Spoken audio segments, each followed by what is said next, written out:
Hello friend, আমার চ্যানেলে তোমাদের স্বাগত। আজকে আমি তোমাদের সামনে যে বিষয় নিয়ে এসেছি তা হলো 6 সেমিস্টার বাংলা ডিএসসি 1D। আগের ভিডিওগুলোতে আমি প্রত্যেকটি ইউনিট 3 পর্যন্ত দিয়ে রেখেছি কোশ্চেন। চণ্ডালিকা, এমন কর্ম আর করবো না, সধবার একাদশী, এই কোশ্চেনগুলো দেয়া হয়েছে।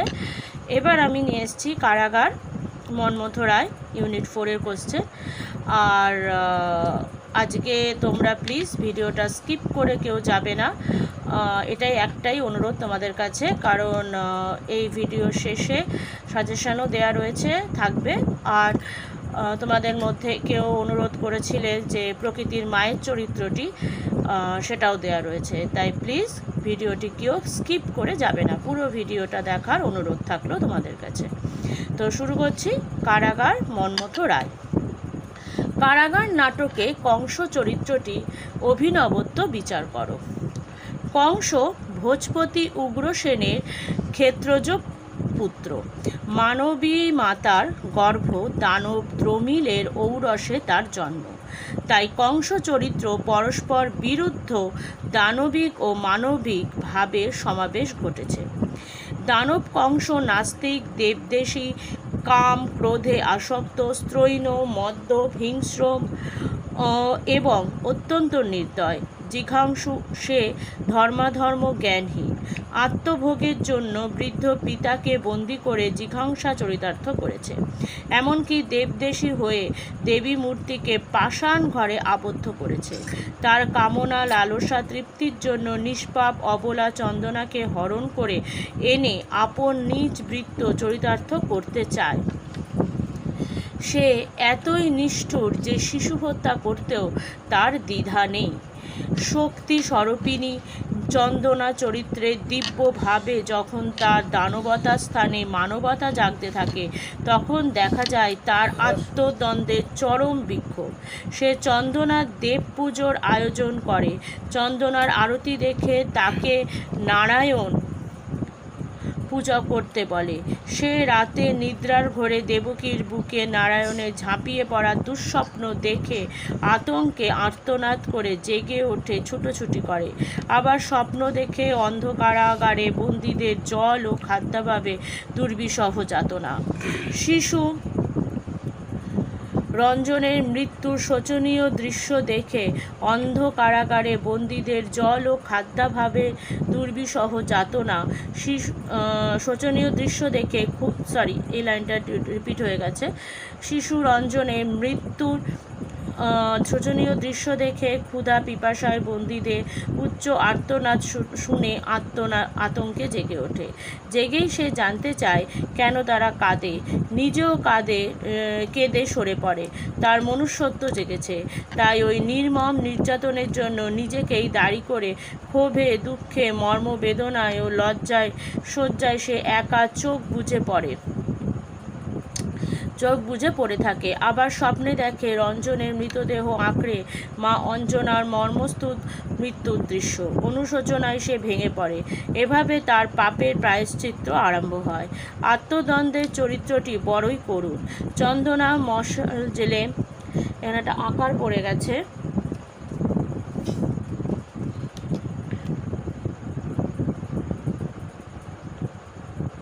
মশাল জেলে যাদবপল্লীতে আগুন দেয় জনজাগরণের জন্য। সে কংসকে ঘুম থেকে জাগিয়ে তা দেখায়। কংসও শুনতে পেল জনতার কণ্ঠে ভগবানের জাগরণের জন্য কাতর প্রার্থনা। কংসের ইঙ্গিতে পাষাণ দ্বার খুলতেই দেখা গেল অঞ্জনার মৃতদেহ। কঙ্কন এক হাতে নারায়ণ মূর্তি, অন্য হাতে রঞ্জনের মৃতদেহ। সে জানালো অত্যাচারের আগুন যখন জ্বলে ওঠে তখন মৃত মানব জাগে, নিদ্রিত ভগবান জাগে। এসব দেখে শুনে কংস বিস্মিত। রঞ্জনের স্পর্ধিত বাণী, বাহুতে বহন করি জাগ্রত ভগবান, প্রতিষ্ঠা করব দেবকীর করে কংস কারাগারে, শয়তান সাধ্য থাকে বাধা দাও, শুনে কংস মূর্ছিত। কংস পিতা উগ্রসেনের পূজিত শালগ্রাম শিলা হাতে নিয়ে ভাঙতে চেয়েও ভয়ে ভাঙতে পারে না।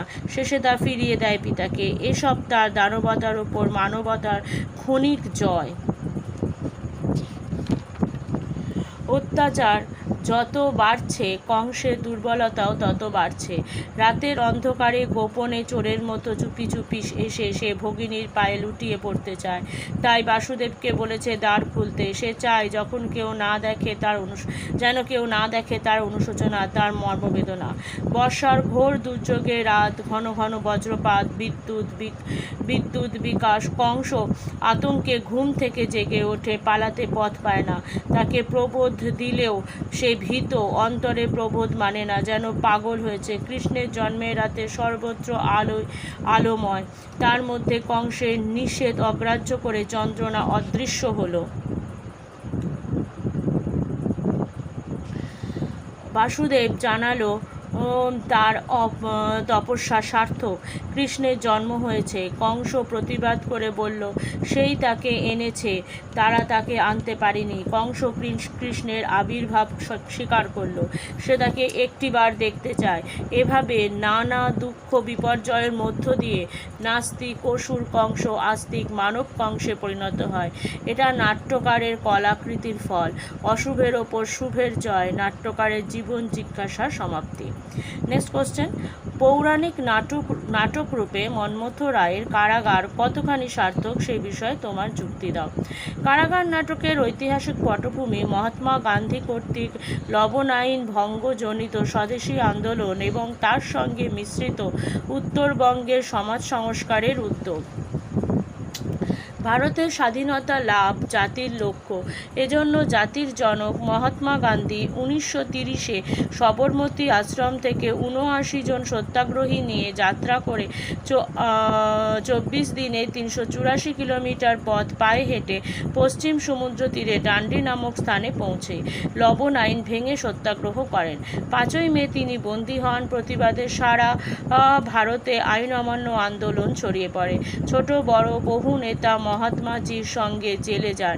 এই স্বদেশী আন্দোলনের পটভূমিতে তার সঙ্গে সমাজ সংস্কারের আদর্শ মিশিয়ে 12ই আগস্ট থেকে 25শে আগস্ট 1930-এ মাত্র 14 দিনে কারাগার নাটক রচনা করেন। নাট্যকার সরাসরি ব্রিটিশ রাজশক্তিকে আক্রমণ না করে পৌরাণিক কৃষ্ণজন্ম ও অত্যাচারী কংসবধ কাহিনীর সঙ্গে অপহৃতা নারী উদ্ধার প্রভৃতি সমাজ সংস্কারকমূলক জনহিতকর আদর্শ মিশিয়ে কারাগার নাটক রচনা করেন। কাজেই কারাগার নাটকে সমাজ সংস্কার ও রাজনীতির দুটি ধারা মিশিয়ে নাট্যরস সৃষ্টি করেছে। কারাগার নাটকে দেখানো হলো দুটি কারাগার, একটি পাষাণঘর আর একটি লৌহ কারাগার। পাষাণঘরের আলো বাতাসহীন পরিবেশে কংস বিরোধী স্বাধীনতা সংগ্রামী যাদব তরুণ, কঙ্কনের স্ত্রী কঙ্কা, কঙ্কনের মা অঞ্জনা ও পুত্র রঞ্জনের ক্ষুধা পিপাসা মৃত্যু, কংসচরদের অস্ত্রাঘাত, কঙ্কনের মৃত্যু ও কারাগারের সামনেই। এ পাষাণ ঘরেই যাদবদের উপাস্য নারায়ণ মূর্তি ছিল বন্দী। লৌহ কারাগারে বন্দী ছিলেন দেবকী ও বাসুদেবও, তাদের অনুচরেরা। কৃষ্ণের জন্ম এই লৌহ কারাগারে দুষ্টের দমন ও শিষ্টের পালনের জন্য।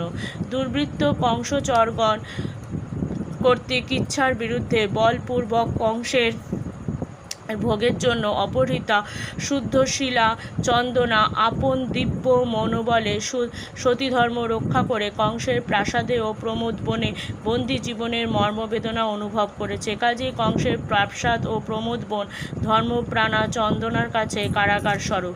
যে সমাজে নারী ধর্ষিতা ও লাঞ্ছিতা তা দেখে পুরুষরা, বিশেষত সমাজপতি নিষ্ক্রিয় নির্মম উদাসীন নারীর অসম্মান দূর করতে অসমর্থ, সে অধঃপতিত।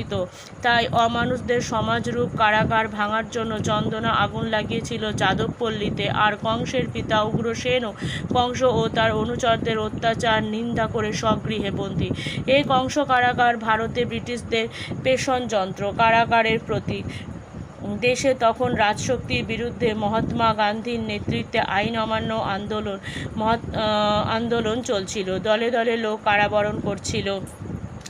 মহাত্মা যে নির্দেশও ছিল তাই। এই পটভূমিকায় মহাভারতের বর্ণিত কংস কারাগারের কথা আমার মনে এসেছিল।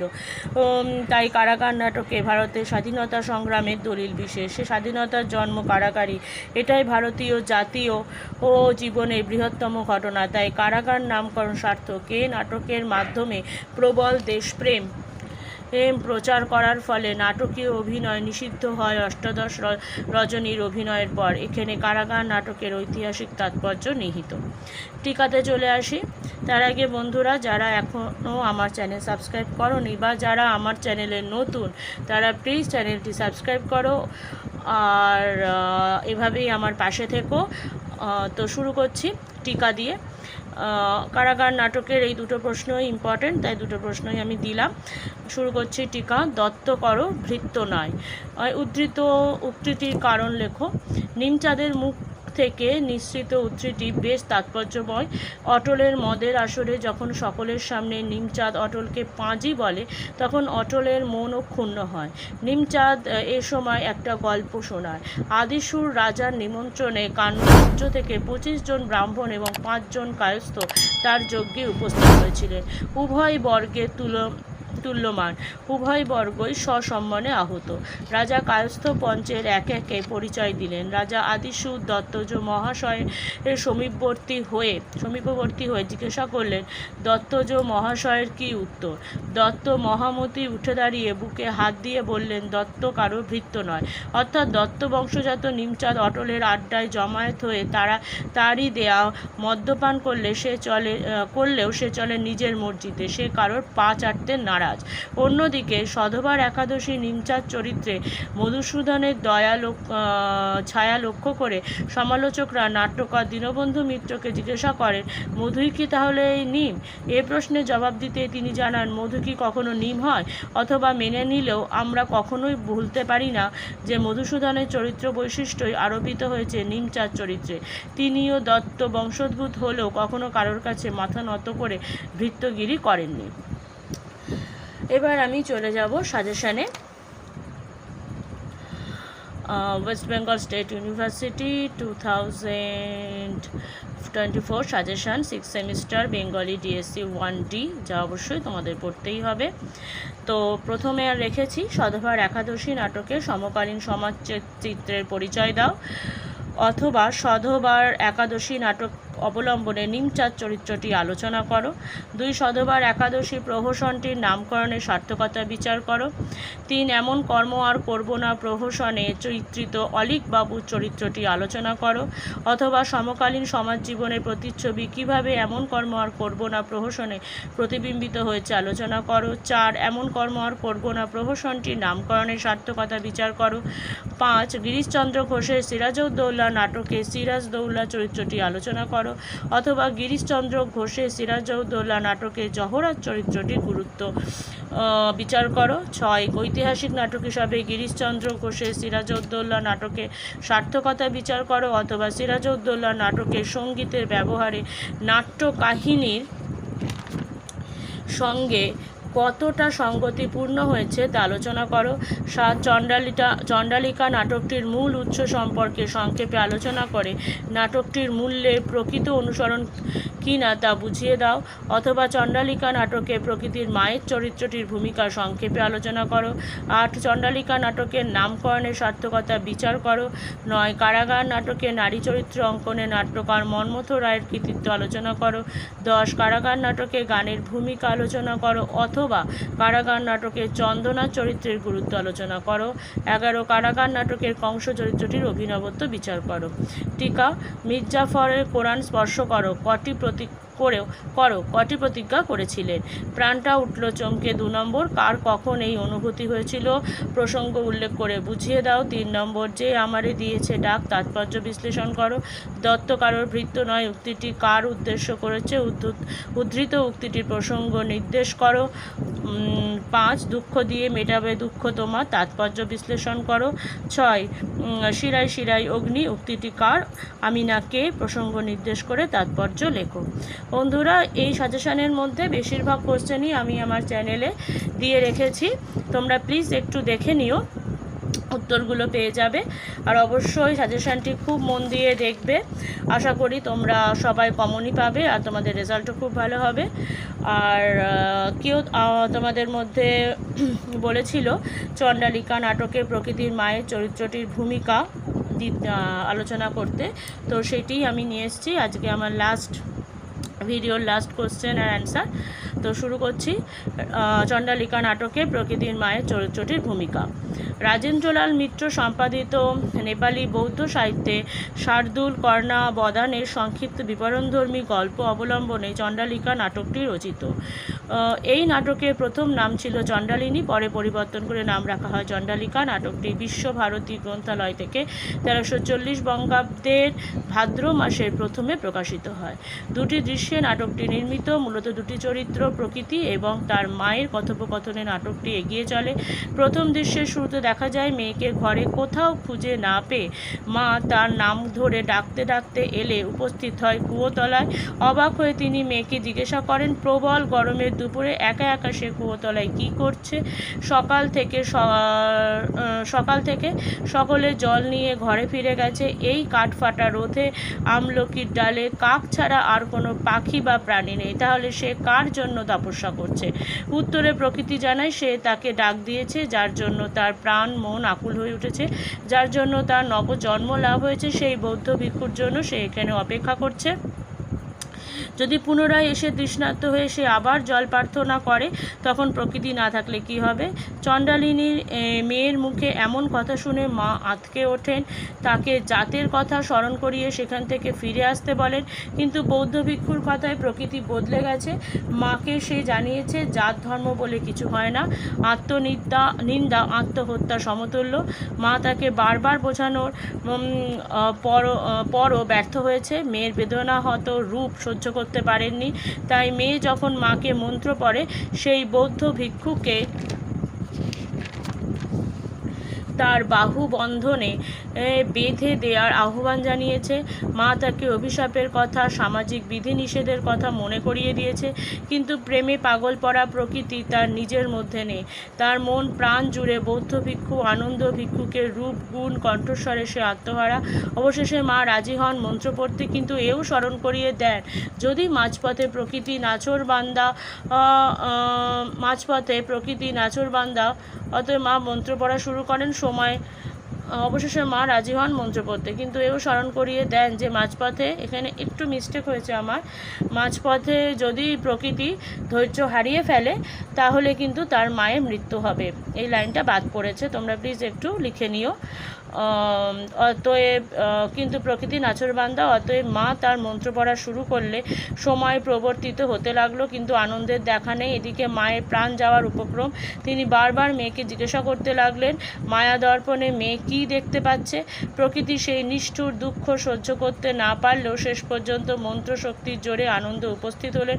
প্রকৃতি তার কাছে ক্ষমা প্রার্থনা করে উদ্ধার করার কথা বললেন। অন্যদিকে প্রকৃতির মায়ের মৃত্যুর মধ্য দিয়ে নাটকের পরিসমাপ্তি ঘটে।